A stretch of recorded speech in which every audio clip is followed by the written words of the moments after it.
Hello, everybody. Welcome to the Radical Candor Podcast. I'm Kim Scott.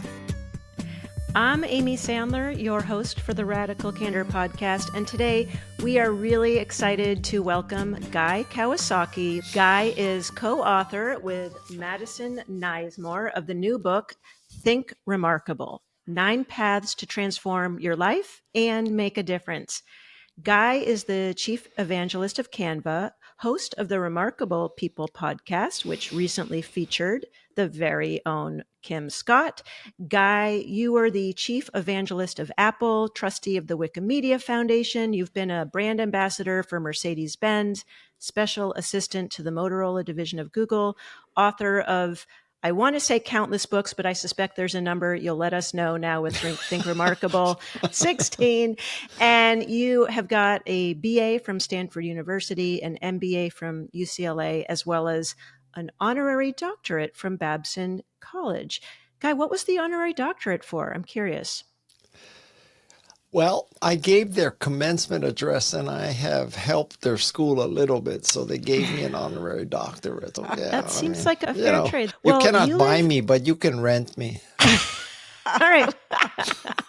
We're going to have a lot of candor in this interview. Okay, we'll find out what the rates are to rent Guy Kawasaki. We'll see if we get there on this. Kim, you were just on the Remarkable People podcast. I don't know if you were renting your time or if you were there for the good conversation. I was giving my time. Guy, as Guy is giving us his time today.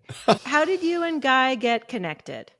I think your team sent me a copy of your book, which I love, and that was how we got connected, right? Well, now, I think for the rollout of your book, maybe your PR contacted me. Okay. Right?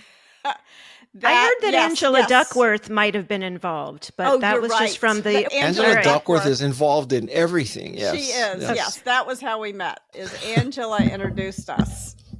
Awesome. Amy, you know all. Well, I just listened to the podcast recently, so it's fresh in my head. Angela and a woman named Katie Milkman, basically whoever they say should be on my podcast gets an invite to my podcast. That's our due diligence is if Katie or Angela says, put them on, we put them on. Right. That's it. That's what happened. So my people sent you my book and your people sent me your book. All of these things are true. Well, and you want to hear a great story about how I got Angela on my podcast? Yes. See, when you have me as a guest, your podcast goes off the rails away. I'm sure you have this list of questions, so I'm blowing through it already. Right. Well, my first question was to say, what's the first question you would ask Guy Kawasaki, since you've already hosted so many episodes? So I guess the first question is a story that goes off the rails. Okay.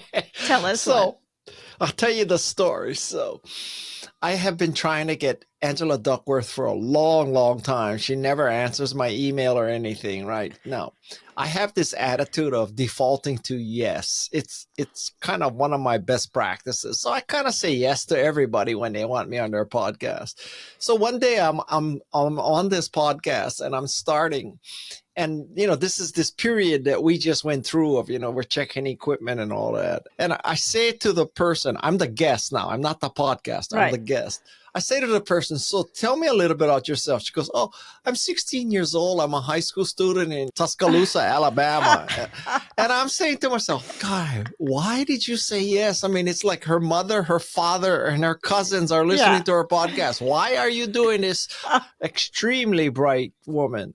It was like Over the Moon podcast or Once in a Blue Moon podcast or something like that. At the very end, she says, yeah, I really been fortunate. I have people like you and Angela Duckworth. I said, you got Angela Duckworth? I said, how did you get Angela Duckworth? She says, I don't know. I wrote an email to her and Angela answered because Angela likes to support young women. I said, well, can you do me a favor and send an email to Angela Duckworth telling her that Guy Kawasaki wants her on his podcast? And she sent that email. And Angela Duckworth replied to me because of some 16-year-old random podcaster in Tuscaloosa or Mobile or, I don't know, someplace, Alabama or Tennessee. So that's how I got the MacArthur Fellow, the mother of grit, Angela Duckworth, on my podcast. And that is such a good story about now I've what has been what I've been criticized for my whole career. In fact, when I was in Russia, people called me Госпожа Да, which means Miss Yes, because I always say yes to everything. I know. And I know why I do. Thank you Yeah. for that. I think that is a very wise strategy. And, I understand the opposite argument that, you should focus and do a few things well. But, Yeah. Kim and I, let's face it, Kim, we can do lots of things well. What can we say? Yeah. Or Well, we could the do lots of reason things anyway. Yeah, lots of things. Kim's career as a bank teller was probably the one exception that makes that rule. I did not do a good job. Not a good job there. Guy, Well- you framed your book around this idea of growth, grit, and grace. So Yes. we just paid homage to Angela Duckworth and grit. But I think one of the things about that story you just shared was about grace and this idea of how you can be of service to people and be helpful and be on a 16-year-old young woman's podcast. And so for me, that's an example of grace and reciprocity. That's Well- one of the lessons in your book.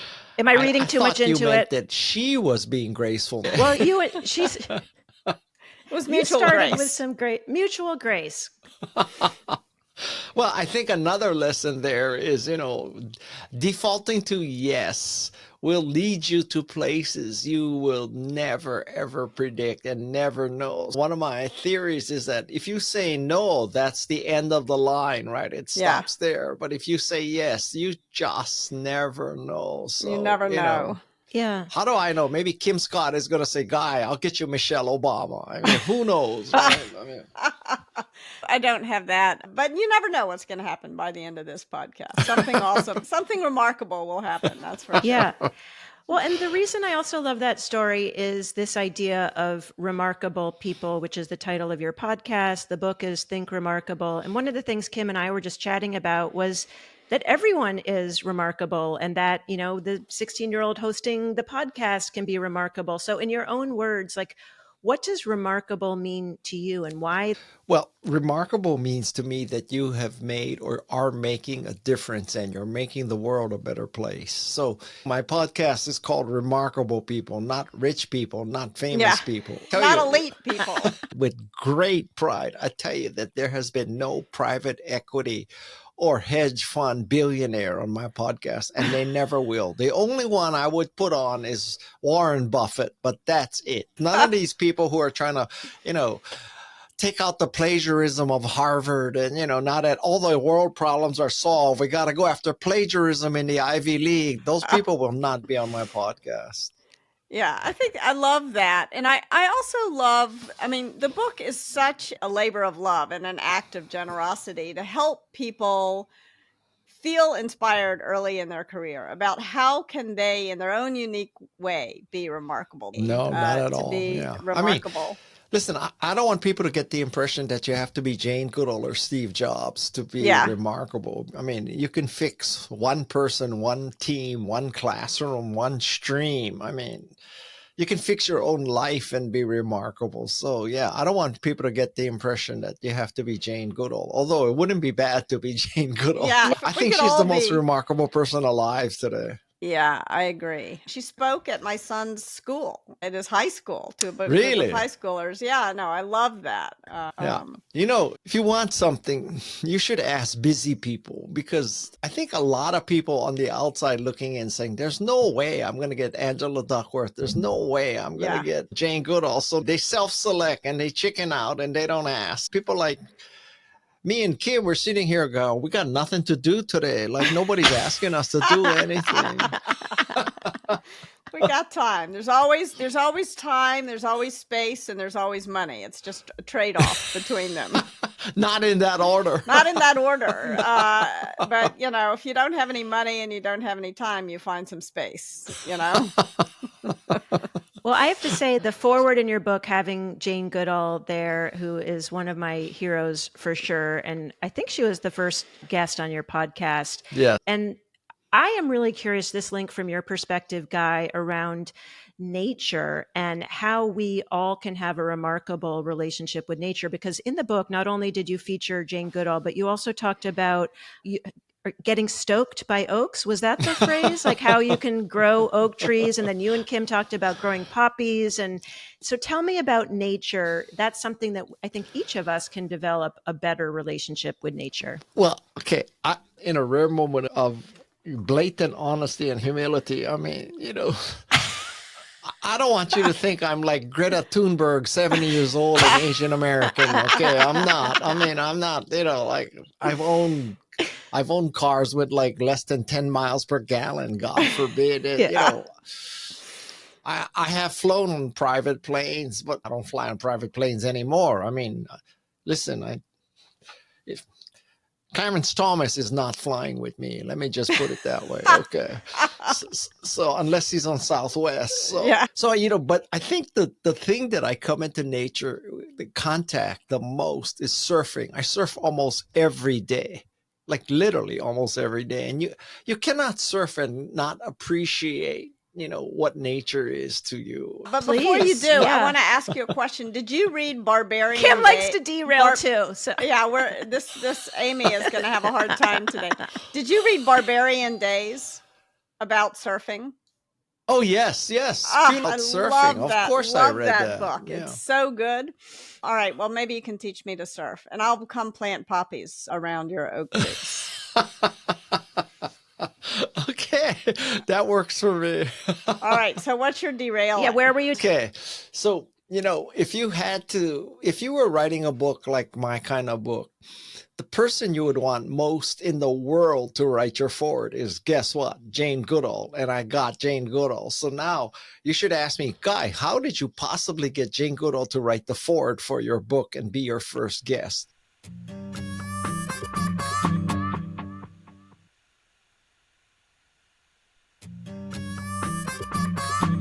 So, you probably want to know how I got Jane Goodall to be the person who wrote my foreword, because actually, Jane Goodall, like, who could be a better person to write your foreword than Jane Goodall? So anyway, Nobody. So I have to take you back in time, and the story I'm going to tell you, it just proves what Steve Jobs said, is you cannot connect the dots looking forward. You can only connect them looking backward. So let me connect the dots for you. So I was born and raised in Honolulu, Hawaii, in a relatively poor part. And I was at a public school, elementary school. Elementary school teacher tells my parents, take me out of this school system, put me into a private school system so I can go to college. My parents, God bless them, listened to her. Wow. And they made the sacrifice to put me into this school. So I go into this school. Now, this school is on the other side of town, so I have to catch the bus to get to this school. Twice in my high school career, I got robbed on the bus. I'll come back to why that story is important. All right. So now I get into this school, and God knows, I don't know why, but I applied to Stanford, and God knows, I don't know how I got in. But I'm so old that, back when I applied to Stanford, being Japanese American, you were an oppressed minority. So it wasn't, this double standard, like Japanese have to have 4.3 GPA and, right. 1,700 out of 1,600 possible points on the SAT. So I get into Stanford, and then I meet this guy named Mike Weich. And he and I shared an interest because back when I was in high school, a family friend gave me a ride in his Porsche 911. And I came out of that car and I said, this is why you should study. This is why you should work hard. Forget changing the world. Just change the car. Okay. So now fast forward, I'm at Stanford. And I meet Mike Boych, and we become friends because we both love cars. The difference between him and me is that he has nice cars and I want nice cars. Anyway, so now fast forward again, and Mike Boych gave me the job at Apple because I was his friend. So I am living proof that nepotism can work out. Because I had a psych degree. I worked for a jewelry company. There was nothing on paper that would make a recruiter look at me and say, oh yeah, let's bet Macintosh software evangelism on an ex-jewelry schlepper who has a psych degree, not one computer class in his background. So now I get into Apple and I do well. I'm very visible. Fast forward another few years, and I get this email out of the blue that says Jane Goodall is going to come and speak at TEDx. I'm the executive director of TEDx Palo Alto. I want you to moderate her on stage. I don't know you personally. You don't know me personally, but I know of you because of your Macintosh background. So that's another lesson Wow. here, that it's not important who you know. What's truly important, who knows of you, which is key difference. Yes. So this woman knows of me. I, of course, accept this. I become friends with Jane Goodall. And then I started my podcast, and when I started my podcast, I was like, who's the best person for your first guest?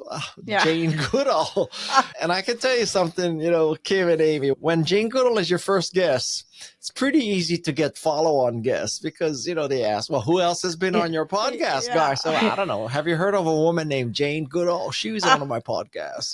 That's the kind of company you'll be in. Not one schmuck said, oh yeah, no, I've never heard of her. You only have B players, so I'm not going to be on your podcast. I'm saving myself for Joe Rogan. So anyway, I'm telling you that whole story. So that's how I got to Jane Goodall, because a sixth grade teacher convinced my parents to put me into a private school. That's amazing. That is an amazing story. And the question is, like, how can we create a situation where the public school will do that for all the kids? We'll give that many, because one of the things that I wonder what you think about this at Apple, one of the stories that was maybe apocryphal, maybe true, was Steve Jobs comparing debate at Apple to a rock tumbler. And he says, you go out, he told the story from being a kid, and his neighbor sent him out into the yard to get 3 or 4 ordinary stones. Don't go get the most exceptional stones in the yard, but just go get 3 ordinary stones. And you put them in this rock tumbler, and, there's a lot of noise, a lot of friction, but 3 days later out come these beautifully polished stones. And he likened debate or discussion on a team to a rock tumbler. And I think, like, when any of us get into the right situation, and the right situation for us, that's when we can become remarkable. So what do you think about that? I like that theory. And in a sense, I'll give you, the first part of the book is about the growth mindset, which is basically an homage to Carol Dweck, because Carol Dweck is the mother of the growth mindset right now. Fast forward, and there's a protege of Carol Dweck named Mary Murphy, and she's also a professor. And she writes a book, and she brings this insight to Carol that says, Carol, a growth mindset is basically inside somebody's head, right? You either believe you can grow or you can't, or you believe you're fixed or you're not. So it's inside somebody's head. But there's another factor, Carol, that you don't address, which is the environment you're in. Yes. Because if you have a growth mindset in a growth mindset organization, you'll do well. But if you have a growth mindset inside a fixed mindset organization, you're going to suck. Yeah, you're going to bang your head against the wall. I think that's a very important lesson there, that, it's not just the mindset. I mean, if you worked at Apple, they had a growth mindset in the company, not just in the people. And Guy, it's interesting because, like, when you're talking about the environment, that you were at Stanford and you were able to connect the dots, and your parents were able to support you to get to Stanford. And then you met the guy, Mike, who had the car and then connected you to Apple. And one of the things you talk about in your book is that, encouraging employers to not necessarily focus just on formal education, wanting to democratize that. But how do we democratize the meeting of the person like Mike who can get me into the job at Apple, and so on and so forth? How can you create more of those connections? I think too many HR decisions or recruiting decisions, they're made, primarily on your educational background and your work experience. But I ask that people throw in a third thing, which is, does the candidate love what we do? Because love conquers all. And here we have a non-technical ex-jeweler, right? And he has a major in psych from Stanford because that's the easiest major. So I'm everything wrong for that. And here I am. I hope people listening to this will say, yeah, you have the right background educationally and work experience. But really what attracts us to you is that you love the product. It's Canva, it's Macintosh, it's Android. I don't care what it is, but you got to love the product. I think that goes a long, long way. Yeah. And you got to love what you're going to do. You got to love your role in building the product. Well, I only wish that people knew as they were going into a company that they're going to love what they're going to do. Yeah, but like I had actually, he was at Apple University too, Richard Tedlow. He used to ask a very good question. This is one of my favorite professors from business school who is also at Apple University. And Richard used to ask, do you want to be a manager or do you want to do the thing that managers do? And if you don't want to do the thing that don't become a manager. Do you want to be a product person or do you want to do the things that product? And there's a lot of, you've gotta be able to be excited even about some of the things that other people might find tedious in the role. Yeah. I think that's part of being remarkable. I think one of the patterns of thinking that we need to break out of is that as you rise in a company, it means that you're managing more and more people. I mean, you can be the most amazing individual contributor for 20, 30, 40 years. What's wrong with that? I mean, it's awesome. Right? Yeah. Yeah. I hope people appreciate that. You don't need to have a bunch of people working for you in order to succeed. You can succeed as an individual. And Guy, we've talked a little bit on this podcast about the concept of Ikigai, which you also talk about in the book. And you distinguish between interest and passion. I thought that was such an interesting distinction. Can you share a bit more and define from your own experience? I think people throw around the P word, passion, much too loosely and much too cavalierly. It's as if, they're telling young people, you have to find your passion. And, preferably you'd find your passion before you're 18 years old because we need a college essay. So you should need to talk about how you started a not-for-profit educational institution in Africa at 17 so you can get into Dartmouth, right? So I think that we set people up for failure because they think, oh my God, I'm supposed to find this passion and it's supposed to be instant love and I'm supposed to be instantly good at it. And, this is how life works. And life does not work like that. No, it does not. Yeah, my advice is you scratch a lot of itches, you pursue a lot of interests and knock on wood, 1 or 2 or 3 over your lifetime will turn into a passion or an Ikigai. But I mean, in a sense, it's like saying to someone who's, 18, 19, 20, why haven't you gotten married? Why haven't you found the man or woman who's going to be your passion for the rest of your life? What's wrong with you? Well, I would say at 18, 19, or 20, you should still be collecting data. You shouldn't be declaring your lifelong passion yet. You got to do your due diligence. You got to plant a lot of oaks. Yes. Until you figure out which one is going to survive. I so agree with that. I mean, I think that, in fact, I was very proud of my son recently. He was asked to write some essay about, what's his passion. And he's like, I want to be just a kid.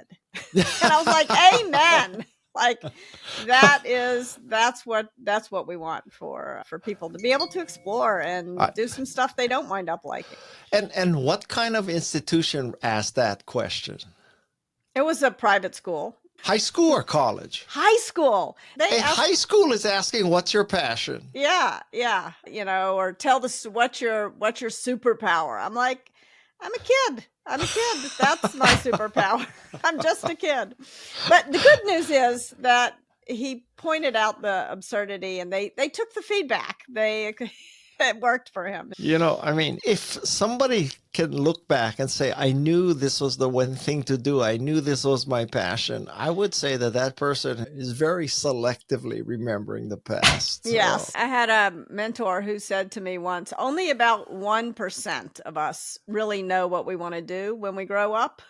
And I was 30 at the time, so I wasn't a child. And they confused the hell out of the other 99% of us. That feels really true to me. I'm surprised that it's as high as 1%, but that's a different discussion. Well, and it's interesting because you talk about a growth mindset, and I know your book is really trying to focus on advice for younger people starting their career. And I think there's a lot of wisdom there for us not as young folks around this idea of a growth mindset. Because you talk about that you started playing hockey in your 40s and that did you really start surfing in your 60s? Because now I know it's a daily passion.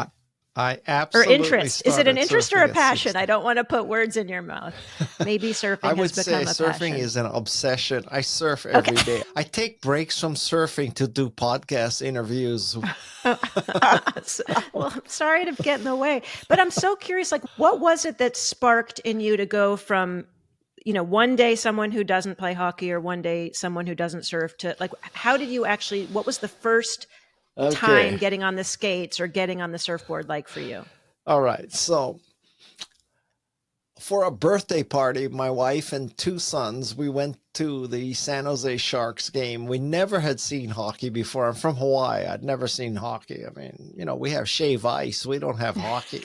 Yeah. So we go to the Sharks game and we love the game because hockey is just this beautiful combination of it's war and it's strategy and it's violence and it's also ballet. It's a very, very great game. And in soccer, they're like the ball always goes out of bounds, and then somebody gets tripped and he's writhing on the ground as if he's broken his leg, and then 30 seconds later he's back in action like nothing. That's like professional wrestling meets Right. soccer, right? It's such a bullshit thing. So in hockey, the puck hardly ever goes out of bounds, and if you were to flop around like that in a hockey game, you would be humiliated because all these hardcore Canadians, they would be pissing on your grave if you did that.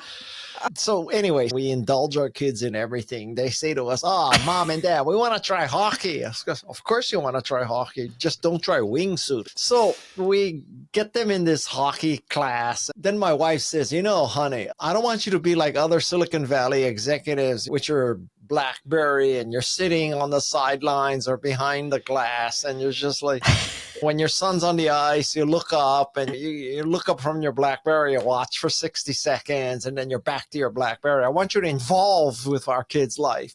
So I want you to take up hockey too. And, I listened to my wife, so I take up hockey, and then I loved hockey. And it's similar thing with my daughter. My daughter got really into surfing, and I said, okay, so, here we go, hockey too. And then I fell in love with surfing. And so my parenting has been kind of like this, that rather than trying to force my kids to take up what I take up or what I love, I take up what they love. It's a lot less friction. So it's not like, I force my kids to be marketers, right? So I'll take up hockey, you take up surfing, I'll take up surfing. But I alluded to this earlier. My other son is a wingsuiter, and I draw the line there. Yeah, I ask, look what good is in that? my wake, so I'm not doing wingsuiting. What is Is that where you wingsuiting? jump out of a plane? And Yeah, like you're a squirrel. Have you tried that? Yeah, the thing in Las Vegas. They have one right here in the Bay Area. That was what I did with my daughter You during mean the COVID. jet engine thing? Yeah, it just blows air and you but there's no danger because even if the electricity goes out, you only fall. Recommend it. But Kim, I work for Apple, so people who are blowing hot air at me for years. It's not hot air, it's cold air. There you go. It's a big difference. We've learned something. Wingsuiting. Well, I think it's really interesting, that your passions, or at least obsession of surfing, ice hockey doesn't sound like it became a passion, maybe an interest, and you enjoyed doing it. Well, I would say that my wife made me interested in it. My daughter made me interested in it. But after about 60 seconds, it became my passion. Yeah. That is really cool. Kim, are there any It's lessons from a manager or leader kind of following the guidance from the people that work for them to try things out, equivalent from parent to kid and management? I think that there's a lot of morals to your story, Guy, but one of them is that a great way to be a leader is to get interested in what your people are interested in and go do it with them and try stuff out. You're following in order to spend time with them, and that's what you really need to do. I mean, imagine all the people who have taken up golf because their manager took up or likes to play golf, right? So that's how they're gonna get quality time, and they're gonna suck up to them on the golf course, or then they gotta go Yeah. to the strip club, and like, Ugh. oh my God, just Yeah, yeah. Yeah, it's and it still happens that people take their managers take their people to strip clubs. It's ridiculous. I cannot imagine that. Yeah, but you want to follow them, maybe not anywhere they want to go, but Some discernment there. yes. Well, as we're moving into some more potentially challenging topics, Guy, you shared a story We where haven't had any challenging topics yet. All right. Well, you talked about how you were, I don't know if you were mowing the lawn or you were doing some work in the garden. Hedges. Trimming the hedges. Yes. Do you want to share that story with our listeners? So, I'll tell you the lesson of this story. The lesson of this story is you should chillax. You should give people the benefit of the doubt. You should not look for trouble where trouble might not exist. Enough trouble is going to come your way. Don't look for it. So the story goes that this is 20 years ago.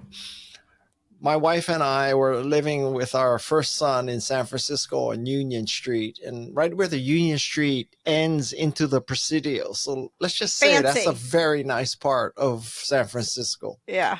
And I was out front and I was cutting our bougainvillea hedge, and this older white woman comes up to me and says, "Do you do lawns too?" Now, I kind of didn't let her off the hook. I said, "Oh, I'm Japanese, so you think I'm the lawn man, huh, lady?" Yeah. So there's a lesson there about sort of stereotyping because of, race, right? So every Japanese is not a lawn man, every Mexican person is not a yard man, and every Mexican person is not a cook, and, every black person cannot dance well. I mean, we could go on and on and on, right? Although, maybe not every white person is a member of QAnon. Okay, so we got to give white people the benefit of the doubt too.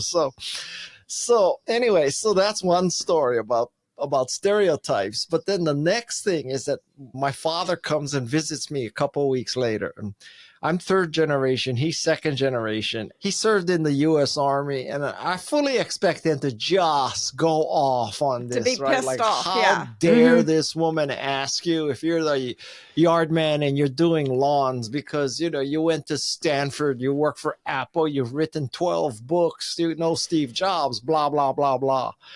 And to my utter amazement, he says, son, on Union Street, a Japanese man cutting a hedge most likely is the yard man. So get over it.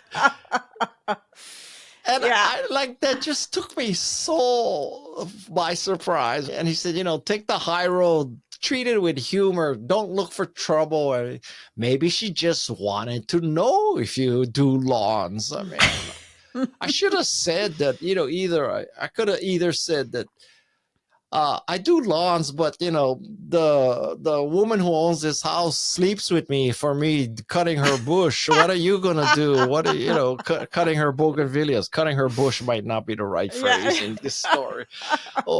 So that was the day I learned to take the high road and give people the benefit of the doubt and not make myself crazy. So in the spirit of radical candor, I wonder if there's a way to tell her that she had made a mistake. Okay. Like, again, let's give her the benefit of the doubt, this white lady. So let's give her the benefit of the doubt. There's a third part to this story if you want to hear. Yeah, I do want to hear it. Now I'm doing my Remarkable People podcast, and I interview a black activist. Mm-hmm. And I tell him this story, and I say, do you think that's optimal? He goes, Guy, what you should do in that kind of circumstance is treat it as a learning opportunity. Yes. And you should very calmly say to that woman, some people might find something like that offensive because you think that because I'm Japanese, I'm the yard man. I'm not the yard man. So I don't know if you even know if you're doing this, but you should appreciate the fact that some people might be offended by the racial stereotyping. And she said, you should treat that as as a learning opportunity for the other person. And if you just don't say anything, she might never know that it was considered offensive. So Yeah, she might never know, or she might realize and feel like a jackass, but it would be easier. It would be easier for her to acknowledge it if you said something. So like, I think when we were talking about this on your podcast, I was talking about how I tend to default to silence. So if I had been in your shoes, I probably wouldn't have said anything. it says the white woman. I know, yes, the white woman. And the woman, like there was a time I was at this I was going to give a talk. It was a big conference, big tech conference. It was like 90% men, 10% women. And right before I went on stage, this guy runs up to me and he says, "Where's the safety pin? I need a safety pin." Assuming that it was the same kind of thing. And I didn't say anything to him, but I'm still kind of annoyed with myself for not saying anything to him, because the problem was I just kind of looked at him like, "What's your problem?" and went on stage. And then he thought he was getting bad service. And so now he's going to go ding the staff of the conference organizer. And that's not fair to them. So I think there's like, we all play these different roles. Sometimes you're the target of whatever annoying, but it wasn't the end of the world, but it was funny, but also annoying. Now, when you say you didn't say anything, do you wish you just calmly pointed out the fallacy of his idiocy? I wish I had done what the guest on your podcast had recommended. Treated it as like, I'm sure you don't want to make this mistake again. I want to let you know that I am not one of the organizers, and that, in fact, the organizers, to prevent this exact situation, are all wearing these bright yellow T-shirts. Oh. And they're 30 years younger than I am. So you had a couple of clues that I was not the person to fetch your safety pin. But then, the other thing is he was so rude to me. And this is where we're going to factor in power into this whole thing. Right. He thought it was fine to treat one of the organizers one of the people who was staffing the conference that way. And it's not really okay. Elon Musk. No, it wasn't. I don't remember who it was. It was some less well-known money guy, but he was an LP to venture capital firms. So, yes. So now I'm going to tell you my yard story. Working in the yard story, which happened just recently. Does it have to do with poppies? I was weeding along the side of the road so that the poppies would grow, because the invasive grasses get in. And this is an obsession with me. Like, I will spend 20-30 hours a week during the spring weeding, pulling out these, and I'm you should hire a Japanese American to do that for you. I do hire some people to help me, but I really like to do the work myself. Okay. I enjoy it. It gives me enormous pleasure. And so one of my neighbors stopped and he was like, "Ha ha ha, you got a new job, Kim." And I feel like there's like this snobbery around different kinds of work that is just not acceptable. Like, we should all do the work that we love to do, regardless. Yeah. It's like a caste system almost kind of So thing. Did you say anything to that neighbor? I said, "This gives me more pleasure than anything I'm going to do this week. You want to join me?" Does he have an American flag flying upside down outside his house? No, no, he does not. Well, thank you for this segue on how do we connect with people with opposing viewpoints. And I really love this tip, Guy. This came from spiritual leader Mark Laberton. Am I pronouncing that correctly? Who was one of your guests and talked about asking how instead of why can help us connect with folks with different viewpoints. So how would you like to explain that to us? Okay, so I'm interviewing Mark Laberton. At the time he was CEO of Fuller Seminary. And for those of you who are not familiar with Fuller is kind of the Harvard Business School of Christian management and leadership. Now, there's a lot to unpack in that statement already, because, there's a whole new connotation to being Christian these days, right? So this is the Christian that loves people and is open-minded and, not the one that's like whatever you do, Donald, is okay because Yeah. you banned abortion. Not Yeah. that kind of Christian. Yeah. This is the Yes. old school Christian. So anyway, Yes.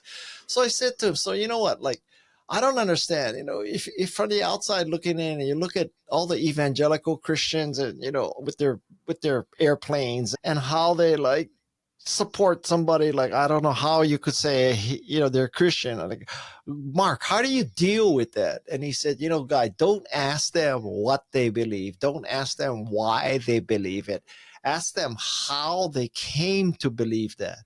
Because that fosters an actual conversation and discourse. You may learn something about that person and understand where they're coming from, so that, maybe the what and the why become much more palatable or much more tolerable when you know how they came to this belief. And I truly do believe that is a great thing. Not that I've done it, but I mean, It's hard to do. It is hard to do. But, I'll give you a good example that is not hard to understand. So let's say that you meet somebody and they're anti-vax, right? So they're anti-vaccination. And so you ask them, well, how did you come to be anti-vax? And he says, or she says, listen, my great granddaddy was in the army and he was involuntarily enlisted in this experiment where they gave vaccines, and he got a vaccine and the vaccine killed him. So now I think vaccine can kill people. Well, when you hear that story, you can understand why someone might be anti-vax. Yeah, I think that is really beautiful and really important, especially over the next few months where we're going to have a lot of strong disagreements. Can I read you a quote by John Stuart Mill? Sure. And because I think this has been very helpful for me in wading into those conversations. Okay. Even if your belief be not only true, but the whole truth, unless it is vigorously and earnestly contested, it will be held in the manner of a prejudice with little comprehension or feeling of its rational ground, the dogma becoming mere formal profession, inefficacious for good, preventing the growth of any real and heartfelt conviction. So in other words, if you're not willing to talk about beliefs where you have a disagreement, then your beliefs become prejudice. If you're not open to being challenged, even if you're not going to change your mind, I think. What do you think about that? Well, isn't that a little contrary to, Mark Labberton did not say challenge the person's belief. Mark Labberton said ask them how they came to believe something. But also the point is allow them to challenge your belief. Oh, like yeah, the conversation. Yeah. I think that's what he's saying is like having a conversation with someone with whom you disagree vehemently is very useful, even if neither one of you change your mind, because you should always be talking. You just never know. Yeah, you should always be deep in talking. your thinking. Yes. Yeah. And you had a quote from Stacey Abrams, who was also on your podcast. I'm going to say the quote, but if you want to share how you got Stacey Abrams, because it sounded like that one was a real labor of love. But I love this as just a general frame, which I think really works with radical candor too, which is be curious, solve problems, and do good. Like, what a great frame for how to think things. And I think be curious, especially about other people. But tell us about Stacey Abrams. How did you get her to connect? I almost jumped out of my skin when she said those three phrases, because I had already organized the book Growth, Grit, Grace.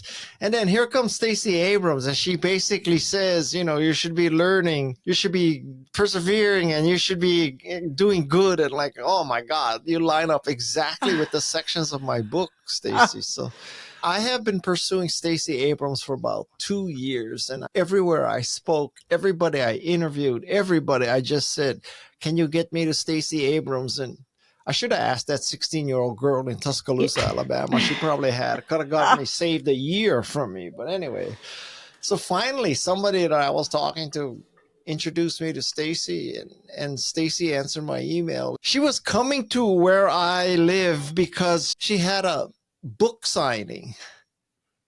So I reached out. I said, Stacey, I know you're coming to Santa Cruz and you're having a book signing, and you're probably really busy. So I have a spare house. You can stay in the house, and then before you go to the signing, you can hide out and have peace. And then I swear to God, I mean, I thought, like, probably her security detail thought, oh, this is a guy who's trying to kidnap her. And it's gonna like, who the hell is this guy? So I sent people my LinkedIn profile to show that I'm not a random, not okay. And anyway, so she ended up working in our house that afternoon before she went to her signing. So we don't let anybody else sit in that chair. That's the Stacey Abrams chair. So I love that. I love that too. I hope she's That's- president of the United States someday. Boy, you and me both. Yeah. Wow. Wouldn't that be great, huh? That, it can happen. It could happen. It can happen. Where do you want to go now? Like, I have a bunch of questions, but since you are a podcast host, what question do you want me to ask you right in this moment? What's feeling interesting and important? I don't care. You just ask me whatever you want to ask me. All right. Well, one of them's about imposter syndrome. But since you said about not being a control freak, like that feels like another message that I took away from your book, which is especially about reciprocity and grace of like doing things to that saying yes, doing things to be of service, but without necessarily having the idea of exactly how it's going to look. Like, I'm doing this thing for you, Guy, and I'm expecting this in back. Like, there's sort of that letting go. Do you want to share more about that? Well, I have come to believe that, defaulting to yes is long-term, very good policy. And I also believe that there is a karmic scoreboard in the sky and somebody or something is keeping track. Like, are you helping people or are you just trying to get helped? And I think that there's a scoreboard, and whether you believe in God or not, I know I'm theologically wrong, but, I have this belief that, well, just in case there's God and I get up there to the top of the escalator and, he or she, it's probably she, Or and they. she asked me, so, why should I let you into the pearly gates of heaven? And I don't want to say, well, I gave a building to Stanford, or That's not getting you in. I got rid of plagiarism at Harvard, or I want to say that I help people make a difference and I help them be remarkable and I help them realize their dreams with my books and my writing and my podcasting. So that's why you should let me into heaven. I'm pretty confident I'll get in. And now let's say that God does not exist, but my logic is that nobody really knows if God exists or not. So we're talking about eternity. So why take a chance, right? This is do not take a chance. This is not something you just roll the dice with. I also think on a very practical sense that, oh my goodness, it's much easier to be positive than negative, and it's much easier to help people than to always be coming up with reasons why you cannot do things. Yeah, it's a happier way to live. It is a here. Happy is easy. It's angry that's hard. Exhausting. Angry. It is exhausting.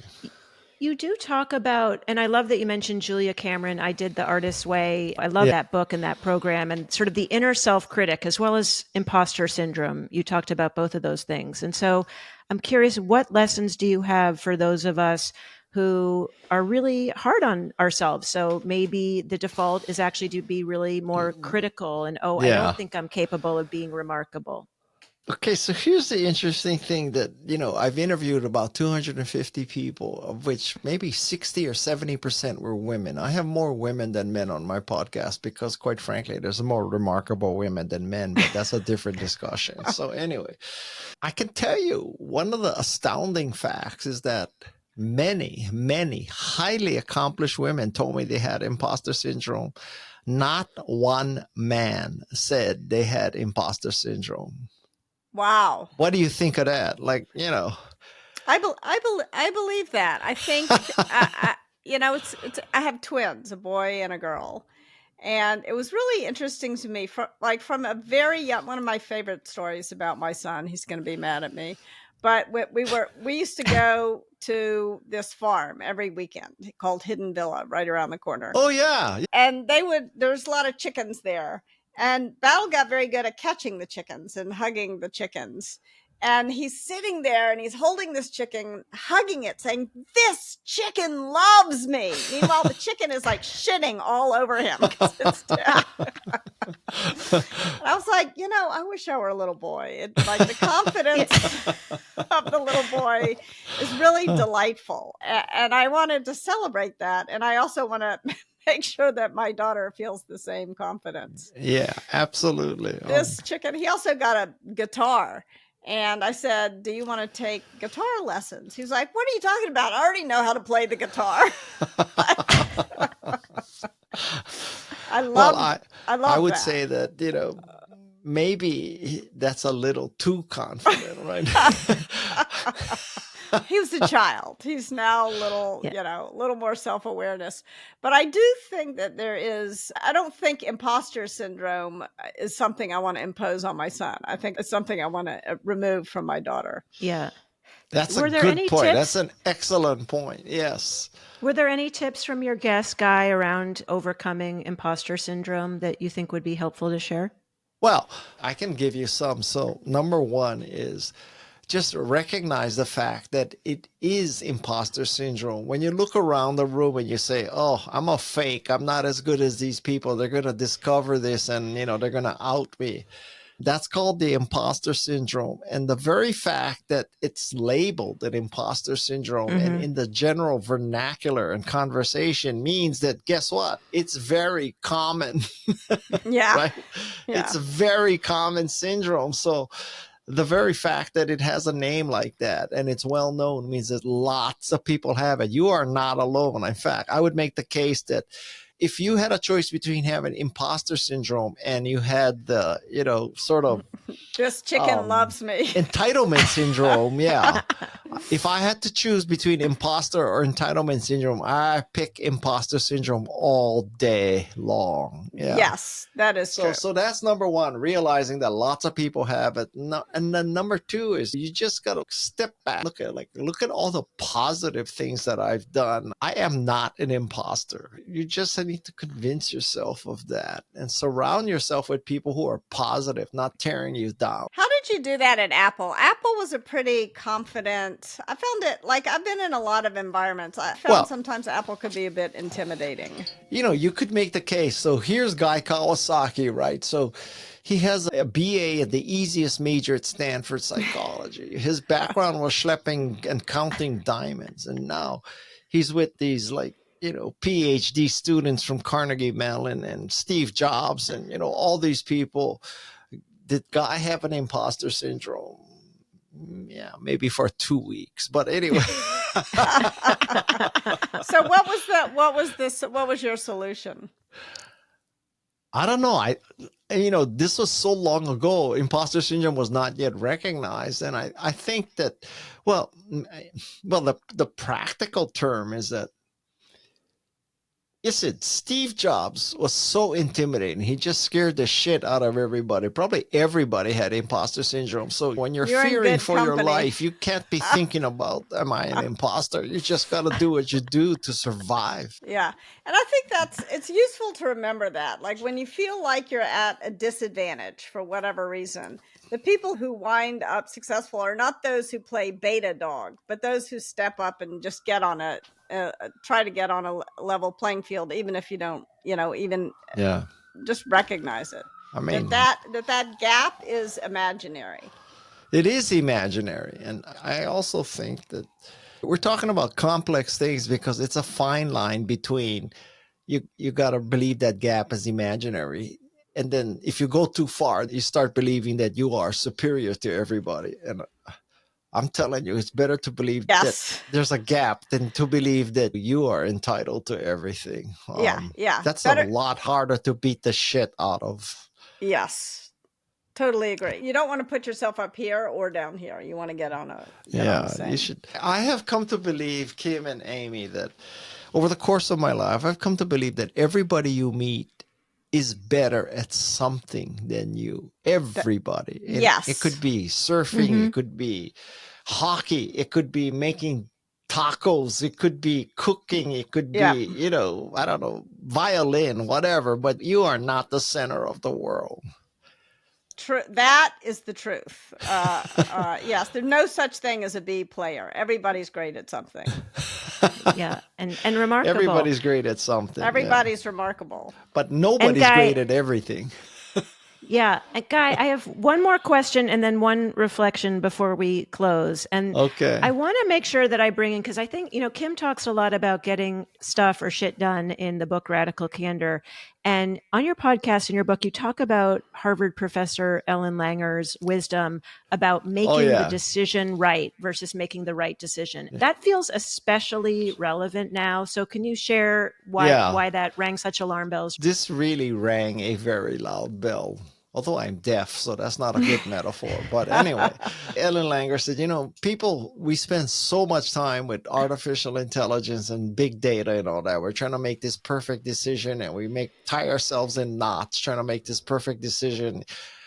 And you cannot predict the future. You don't know what's going to happen. So a better attitude is you take your best shot and then you just make your decision. And I heard that. I said, God damn, that is some wisdom there. Yes. I mean, people think if you make a decision careful enough, you're going to make the right decision. And then it's all easy after you make the right decision. But A, you're not going to make the right decision. And B, it's not going to be easy. So you should just figure out that, whatever you decide, you make your decision right. And that is one of the most important things that I learned. And you can apply it to surfing too. When you're out there surfing and you're 90% of surfing is looking for and finding the right wave and the right speed, the right height, the right direction, the right everything. And then at some point you just turn and you paddle and then you discover, this wasn't the right wave. But then at that point, you're committed. You just have to make your decision right. You're committed, as you say. You got to make your decision right, and you get a ride out of a wave that was not ideal. And that's how surfing works. I think that's how life works. That is such a good metaphor. I'm using it today. Okay. Feel free. All right. It is a great one. And I actually like using ride and wave and coming up with a rave. We can coin that as well when you're doing the ride and the wave. Okay, I'll tell you another story about motivation, because one of my key lessons in the book is it's not how you got motivated, it's that you did get motivated. So don't worry about the source of your motivation. Just worry that you are motivated. So I'm going to tell you one last story. So it's 25 years ago or so, and I had a Porsche 911 because, I took the formative high school experience and executed on it. So I had a 911, and I'm in Menlo Park, California, and I'm on El Camino, right where Jeffrey's Hamburger is, if you know where that is, and Kepler's. Yeah. So I'm at the stoplight, and I look to my left, and there's a car with 4 teenage girls, and they're looking at me and they're smiling, they're giggling, and they're making eye contact. And I'm thinking, Guy, you have arrived, man. You're like the Japanese Justin Bieber. They know who you are. It's because of Apple or your books or your garage.com or, your speaking, your TED Talks. There's so many reasons why these teenage girls could know who I am. So the girl in the front, she says, roll down your window. I roll down my window, and she sticks out her head out of her window, and she says, are you Jackie Chan? Oh, no. I'd rather be asked if I'm Jackie Chan than if I do you lawns. But anyway, now, so you're wondering, once again, we're like, there's a superficial story about, racial profiling or something. Yeah. But the really good lesson from this is that ever since that day, one of my goals in life is that someday Jackie Chan is in Hong Kong or Shanghai or Beijing or wherever he lives, and he's in his Bentley or his S-Class or his 7 Series BMW. God forbid he's in a Tesla. But anyway, he's in his car, and he looks over, and there's this car with 4 teenage girls, and they're making eye contact, and they ask him to put down his window. And the girl in the front seat puts out her head and says to Jackie Chan, are you Guy Kawasaki? That's my goal in life. You gotta have goals in life if you want to be remarkable. That is an excellent goal. always a marketer. We already got that is some valuable advice from the expert evangelist. Guy, how can people find you? Where do you want them to go? How can they get your book, etc.? Well, I mean, listen, seriously, if you cannot find my book, you're not going to be remarkable, because it means you're clueless. I mean, how can you not find my book? Oh my God. everywhere. He's holding up this is a Everywhere. podcast. Can I? It's It's called Think Remarkable. I'm going to tell you one last story. All right. Okay. So this is absolutely, I swear to God, true. Every week, somebody comes up to me and says, I was lost. I didn't know what to do with my life. I had no direction. And then I read your book and it changed my life. It gave me direction. And now I am successful because of your book. And I say to them, well, which one of my 16 books changed your life? And every time they say, Rich Dad, Poor Dad. Oh, no. Oh, no. So that was written by Jackie Chan. Yardman, Jackie Chan, Robert Kiyosaki. I am everywhere, baby. Wow. Oh, my gosh. Yeah. Well, what can you do? Well, we will say Guy Kawasaki is author of Remarkable. Think Remarkable. It's called Think Remarkable, or is it just remarkable No, with the word Think think? I'm going to We're write thinking, a book. Poor Dad, Poor Dad. We'll have you on the podcast to talk about it, Guy. Okay. All right, so look for Think Remarkable. Listen to the Remarkable People podcast. And subscribe to my Substack newsletter. That's where I'm putting my effort now. That and my podcast. Yeah. All right. Go check out Guy Thank you, Kawasaki's everybody. Substack. We had a good time. We had a lot of fun. All right, Thanks for bye. making it work. Take care. Bye. Be well. The Radical Candor podcast is based on the book Radical Candor, Be a Kick-Ass Boss Without Losing Your Humanity by Kim Scott. Episodes are written and produced by Brandy Neal with script editing by me, Amy Sandler. The show features Radical Candor co-founders Kim Scott and Jason Rosoff and is hosted by me, still Amy Sandler. Nick Carissimi is our audio engineer. The Radical Candor podcast theme music was composed by Cliff Goldmacher. Follow us on LinkedIn, Radical Candor the Company, and visit us at radicalcandor.com.